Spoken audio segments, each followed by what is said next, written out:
Hey, this is Ruth Hartunian Ellenbaugh, otherwise known as Ravings and Cravings, here sitting at my dining room table with a new friend, Marissa is it Galen or Galen? Van Galen. Van Galen. Mm-hmm. All right. You and your husband are the sole owners We are. of Long Meadow Farm, and you are making Sourdough bread and baked goods. Yes. Round of applause. Don't we love our bread? We love our carbs, don't we? So that's what we're going to talk about today. Marissa brought some things for me to try, and they're warm and they're fresh, and I can smell them. And too bad you can't do that, because between radio and YouTube, that's not possible. Not yet, anyway. So tell us about your business and where you're located. Sure. So we started our business in February of this year, and we're located on Main Street in Coventry. We have a little farm stand on the corner of our property. We're on Main Street and Springdale, and we've been making sourdough for over 10 years now. And so when we bought our home and it was on a busy road, we decided to start a little business and share our love for sourdough with other people. So for those of you who know the sourdough world, you know that you need to have some kind of starter in order to make the product. So tell us how you got your starter, where you made it, and how old it is. Okay, so we started making it, I would say, about 11 years ago. We started it ourselves, so we mixed flour and water together every day over many days until it was strong enough to make bread. And there were a lot of flops in the beginning as we figured out what we were doing. Back then, it wasn't as easy to get a sourdough starter. I feel like nowadays you can buy like a dehydrated one, or you can buy one lots of places. I remember sitting on my porch during COVID, Yes. and I had put something out saying that I had some sourdough starter if anybody wanted any. I had people coming to my porch. Yes, it was very popular during COVID. That was it was an exciting time for us because we got to share our starter and our recipe with a lot of friends and family who were like all of a sudden interested. So yeah, it was that, and I learned how to spatchcock a chicken. ooh, that's a good skill to have. Fancy, huh? Yeah, I've never learned how to do that. It's not hard. Yeah. It's just fun. Well, as far as sourdough though, like talk about how it reacts to everything else when it's a kitchen chemistry is what it is. It is. And there are still days where I'm like, is it gonna rise? Actually this morning, like there's a lot more pressure when you're feeding someone who's presenting your product, right? So this morning I'm like, I don't know, it looked a little weird. I'm telling my husband, I'm like, I hope it rises right. Because with sourdough, it's like not an exact science in the way that like when you add isolated yeast to warm water and mix it with flour, you know that it's gonna come out pretty much the same every time. With sourdough, like there's a lot of components involved that could completely go wrong. Like how far before you mix the dough did you feed your starter, and how warm your kitchen is, and how long you let it rise in between stretch and folds. Like there's so many things that could go wrong. How cold your refrigerator is. If someone leaves your refrigerator open overnight, which my children have done accidentally. Like there's just so many different components that could affect the rise of it. So yeah, it's a little more complicated than... It sounds like it's more complicated than just regular yeast dough. It definitely is. So when people are interested in sourdough, I always ask, like, have you made regular yeast bread before? And if they say no, or they say, like, yes, but in the bread machine, I'm like, you should experiment with that first, because once you get a handle on that, like, you'll just have more knowledge about how to approach sourdough and know, like, what to expect. Talk about what people are saying about your bread. Like, what are the comments that you've gotten? People seem to love it. I've had a lot of people tell me that they don't like sourdough that they've tried before, but mine is very mild as far as like the sour flavor. And I think everyone likes warm bread. Like I've never met someone who's like, I don't like warm, fresh bread. Then you go, what is wrong with you? Right. Like there's something so comforting about it. There is. My husband could be happy if I made bread for dinner. Yeah. And hot bread, cold butter. We're good. Yep. And you make a lot of different things. So give us a rundown of like what your menu is, of what you have. So I make several different varieties of sourdough. Today I brought the country sourdough bread, which is just a white sourdough bread. And then I also brought the honey oat wheat sourdough bread. I also make everything bagel sourdough bread, cranberry maple walnut, brown sugar cranberry pecan. I'm forgetting one. Brown sugar cinnamon raisin has been very popular lately. I haven't heard of some of those flavors. I mean, I would just get a loaf just to try something different. Right. Yeah. It's fun for me. Like the creative part of it is fun. So coming up with new flavors, the designs on my bread when I score them, like all of that is what fills my cup creatively. So it's fun to experiment. Oh, so you have your own personal score? I do. Okay. For those of you out there who don't know what score is, this is not football touchdowns or anything like that. It's the design on the top of the bread. So for you visual people who will see this on YouTube, I am going to hold the bread up so that you can see it, so that you know. What was your address again? And let's go through the process of what it takes to order from you. Okay, so my address is 1535 Main Street in Coventry. And my website is www.longmeadowfarmct.com. And most of my menu is on there. I do some seasonal things that I don't put on the menu. And you can order right from the website, or you can go to any of our social media pages and message me directly. So social media, is it Facebook, Instagram? I'm on Facebook as Long Meadow Farm. And then on Instagram, I'm Long Meadow Farm CT with underscores between all of the words. Okay. All right. So that's kind of important to find you. And so how does a person go about making an order? Like, let's see, today is a Wednesday, okay? And I would like something by, let's say, a week from today. Is that reasonable? Like, how much lead time do you need? I need 2 days. So the website will shoot out a date once you order of 2 days ahead of time. Okay. I always contact people within 24 hours of getting the order and just confirm that day and pickup time works for them.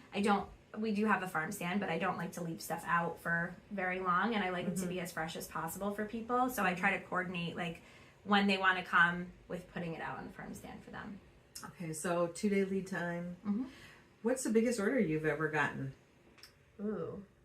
I have a customer who lives about an hour away, and she comes and she orders like 15 loaves of bread and 10 half dozen muffins at a time. So typically on days like that, I just close the farm stand unless I have things left over from the day before.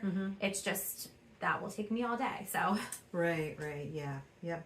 Well, I'm gonna break into something here, and I'm gonna show people who are watching this on YouTube the outer package. It is pretty. I want to see how did you brand yourself? How did you come up with this idea?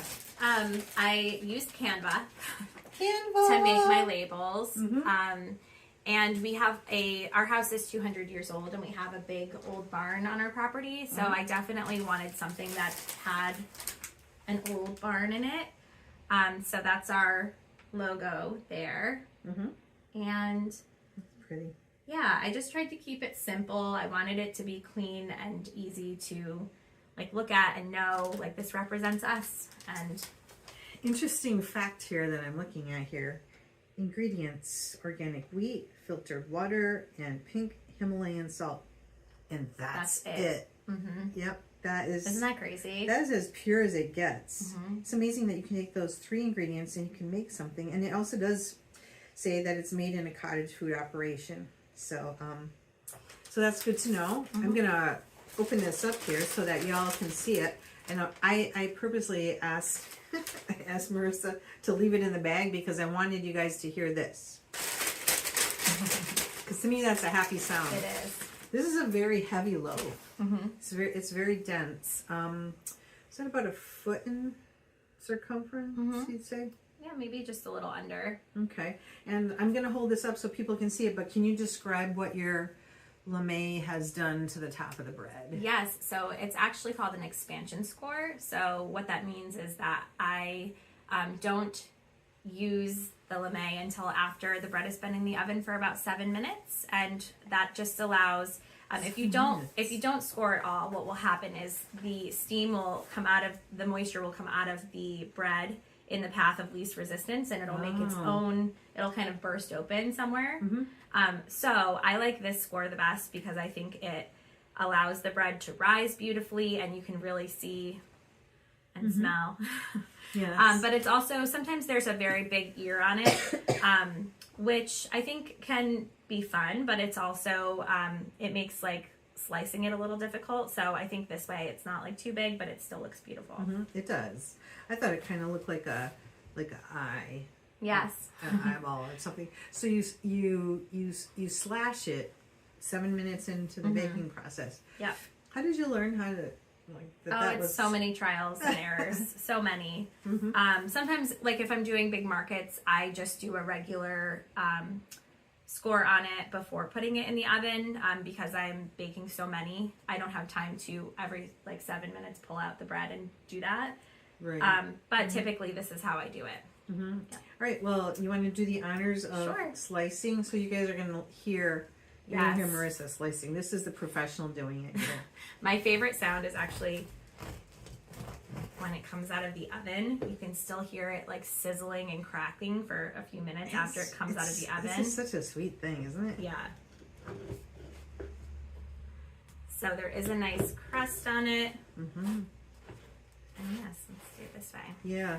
You can go ahead and Nice crumb. Can you cut a slice for us? Yeah. To try, or I can even break it off. But I want you to see the inside. It's dense, but there's a lot of airy pockets in there. You can see if you were watching this on YouTube, but I'm trying to describe what it is here. So the bread itself is very moist on the inside. I do it's called a 75% hydration dough. That is my favorite. So I just think it has the best flavor, and it stays fresh the longest. It doesn't dry out. Oh, that's a nice flavor. This would make an awesome French toast. It would, especially the brown sugar cinnamon raisin sourdough. Oh yeah, with some So real good. maple syrup. I've made like a French toast casserole with it, where you just break it up and then do the eggs over. And I can't believe there's no egg in here. I mean, the consistency of this, you have mastered your craft here, I think. And it took how many tries? A lot. Did your family eat a lot of bread while you were testing things Two out? of my 3 children are so over sourdough. They're like, not sourdough again. No, please give us white bread. Do you make white bread? I do, but they prefer the store-bought. Just, I think it's the nature of the beast. Like, when you make something over and over, your kids are like, just over it. They don't know how good they have it. They don't. One day they will. Let's cut into the other one and just try it. I mean, I don't want to not give this attention, but I want to make sure people can... So this one is my organic honey oat wheat. And I use wheat that's actually grown in Coventry. There's a farmer on Love Lane in Coventry. Really? And he grows organic whole wheat, and he mills it himself. You can buy it at the Willimantic Food Co-op, actually. Oh my goodness. I bought it there for a long time until I was finally needing enough that I could buy a 50-pound bag from him, which was like a milestone. Yeah. So, I use organic honey and organic oats, and I do this one in a loaf pan, which is nice for if you like the more traditional like sandwich slices. It fits great in the toaster. Let me smell. And again, you have that. You do the same thing with the 7 minute. I do. Yep. So what does a lame do? This is a special tool that people use to make I sourdough. actually don't use a lame anymore. You don't? No, Because? because they became more annoying to me. Like holding the handle and getting the angle just right. I prefer to use like a straight edge razor. Yeah. Okay. It just gives me. I feel like it gives me more control now that I know what I'm doing. But yeah, so it's just like a sharp razor basically on the end of some kind of handle, or sometimes they have like little like round discs. And it's supposed to help you have more control. But I think as you get used to it, you can kind of experiment with what works best for you. You definitely cannot use a knife no matter how sharp it is. I've tried that. It just never works. All right. Well, I'll take it from the pro here. I'm going to read the ingredients on your organic honey oat wheat sourdough bread. We have organic wheat, organic oats, organic honey, filtered water, and pink Himalayan salt. And this one is not as airy as far as like lots of bubbles, but it doesn't matter. So let's give that a try. You want to whack off a piece? So the whole wheat, it doesn't rise as well as white flour because it's a heavier flour and it ferments differently. Which is why I think putting it in a loaf pan is nice, because you get that shape. Where sometimes when you just bake it Mm-hmm. in the oven, it can be a little bit flatter. Mm-hmm. So That's a big loaf pan, though. I mean, that's not like a normal loaf size. That looks like a bigger than loaf size. it's like a 8.5 by 4.5 loaf pan, I think. Talk about how you store this while I go get butter. Okay. All right. Yeah. And pardon my clock here. Oh, I love that sound. So I suggest storing it right in these bags. It actually stays very fresh. Oh. You can also put it in a Ziploc bag if you want more of a soft crust, which I recommend to people who are like, do you have some that are not a super hard crust? Really? I have had enough people say that to me that I actually now intentionally make sure that I don't cook the bread so much that the crust is very hard. Mm-hmm. You can always put it in the oven and make the crust like a little bit more toasted. Mm-hmm. And if you're going to freeze it, some of my customers are like, one loaf of bread is too much for me, so they cut it in half or they just freeze the whole thing. You can freeze it in a Ziploc bag, and then when you take it out of the freezer, you let it thaw completely, Mm-hmm. and you run it under water and put it back in the oven at 400 for like 10 minutes. You run the bread under water. Very quickly. Just under your faucet. Mm-hmm. So what that does is it allows the bread, the crust, to become crispy again without drying out the inside of the bread. Ah, all right. There we go. Well, I have butter on half of my slice, but what I like to do is I like to try it before butter and then after butter. So BB and then AB. If you want, you can put some butter on your bread Yeah. too. I actually had this yesterday morning. I toasted it for breakfast. So good. Do people make any? Have you ever made croutons out of your bread? I have, just for like our own use. I actually was thinking next year I'd like to make like a stuffing mix for Thanksgiving. Oh. I think that would be nice for people. I'm always looking for like unique things for the holidays, like handmade or something different than, the typical stuff you get at the store. Right, right. Did you say, do you sell your starter? I do sell my starter by request. I don't. Okay. I don't typically leave it out there. I like to sell a live starter rather than like a dehydrated one. Mm-hmm. I just think it's more approachable and easier to use right away. When someone's buying a starter, it can be overwhelming. Like sourdough is so tricky, and there's so many different ways to do it, and people say conflicting things. So I try to keep it simple. All right. Well, if you're looking at this, you can see what we're doing, but I'm going to try to describe what we're doing here. We have this beautiful, the honey wheat sourdough on the breadboard with the serrated knife. I just tasted the honey wheat without the butter, and now I just tasted it with the butter. It's equally as good either way. I mean, I can think of a number of things to do with something like this. Like, I'm thinking I would thin slice it and then toast it so it was really, the whole thing was brittle, and then use it on like a charcuterie type of board. So it's kind of more like a cracker. Yep. I don't know. Does that make sense? Yeah, you could totally do that. I like to put some olive oil in a pan and sear both sides. And then you can top it with like avocado or like ricotta cheese. There's so many different things. I like the open-faced toast type of things, especially because that's really good with like a nice thick slice. And so you can cut this as thick or as thin as you want. Yeah, yeah. So you order mainly, it's only online, or do you do by phone also? Oh, I do it by phone too. So my phone number is on the website, and if you message me on social media, I usually give you my phone number anyway. Most of my customers, like after the first time they order, we just communicate via text. It's just easier to work out the details of like, when would you like to come? And sometimes they ask me like, can you do this instead? And I'm like, sure. So. And so for the listening audience, give them your phone number as well. My phone number is 860-637-5065. Do you do anything or have resource for, like, let's say you want to get your kids learning how to do this and baking. Do you have a kit type of thing at all or anything? I don't have a kit, but I do teach classes through the Parks and Rec. So I did teach a sourdough class. I don't know how often I'll do that. It was a lot of It's a lot of work. It was a right? lot of prep work because I wanted to make sure that the people who came to my class were getting hands-on experience with every step. Right. So doing the backwards math to figure out like, okay, the class is at 1:30. So we're going to do this step half an hour in. And so I need to have this ready. It was a lot, but I enjoyed it. And I feel like I've made friends, like the people who came to my class. I still communicate with many of them. Some of them have come, because I offered this, have come to my house to kind of side by side make sourdough with me on one of my prep days. Are you kidding?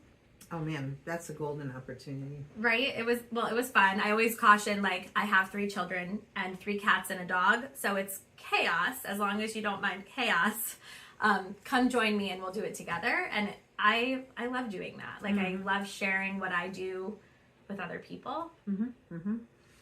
Bread says something. It says simple can be elegant, you know? We're sitting at the table, and actually I do have a candle going. This, on a dreary, cold day, that's gray outside, but this just says, you know, friendship. I love bread, and I like all kinds of breads, and some people can't eat regular bread, so I know you have some other offerings, so why don't you talk about that? I do. So I can accommodate gluten-free. I also can accommodate dairy-free.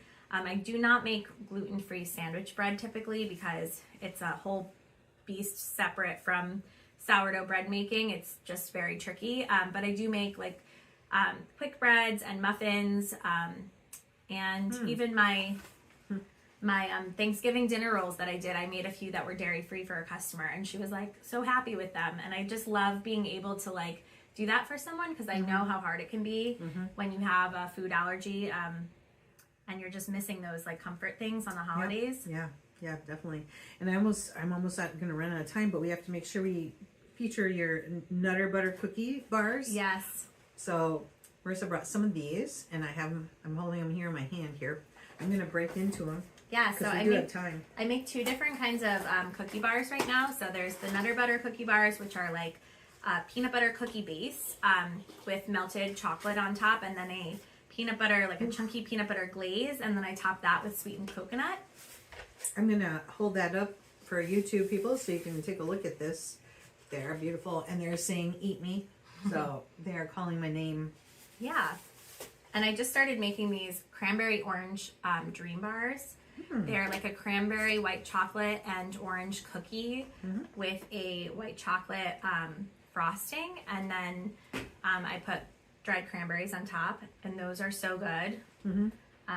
Where do you get your inspiration? Like, how do you decide what you're going to do? I don't know. I just kind of think about the flavors of the season. So like the cranberry orange, like those are popular flavors this time of year. Really, the oranges and the cranberries and the Christmas tree were what was my inspiration. And I was like, how can I make this into a cookie bar? Because I feel like they're really approachable. People love them. They're great for the holidays. It's like a nice little like dessert. So Crunchy peanut butter? crunchy peanut butter on top in the glaze, smooth peanut butter in the cookie. That is nice. And you know, the cookie is nice and moist, and it's chewy so that it holds up and it doesn't like crumble. Yeah. I would be complaining if it, because I don't like crumbly cookies. I don't like crumbly cookies either. Why do people like, I don't know. I don't know either. All right, so like, I'm not going to eat this whole box, but did you want to eat your own product? I mean, sure. Yeah, I'll have a bite. I mean, you can These have are my the whole favorite. rest I of it. literally sometimes like wake up in the middle of the night craving peanut butter, and this is what I'm craving. Well, this would really be nice with some homemade vanilla ice cream on the side with this like pushed into the side of it. The flavor and the quality of the product is really excellent. So are these the same or are these different? Because they don't have chocolate on them. They do. It's just They do? underneath. So these are end okay. pieces, and I those see. are middle pieces. Got it. All right. It's just like a pizza. Some people like the outside edges with the crust, All right. and some people like the insides. That's exactly right. All right. So we're going to wrap this up. You're going to tell us name of the business and your address, phone number, how people can find you, how people can order your amazing product. And then we're going to have to call it a day. So go for it. Okay, so we are Long Meadow Farm at 1535 Main Street in Coventry. My phone number is 860-637-5065. And you can find us on longmeadowfarmct.com. All right. Well, this is Ruth Hartunian Allenbaugh, otherwise known as Ravings and Cravings. I'm going to sign off, but I'm also going to make sure that I thank Elm Package Store because you guys are the sponsors of this program. So thank you very much for being there. I will see you guys next Monday at 5:05 p.m. here on Good Company, WILI.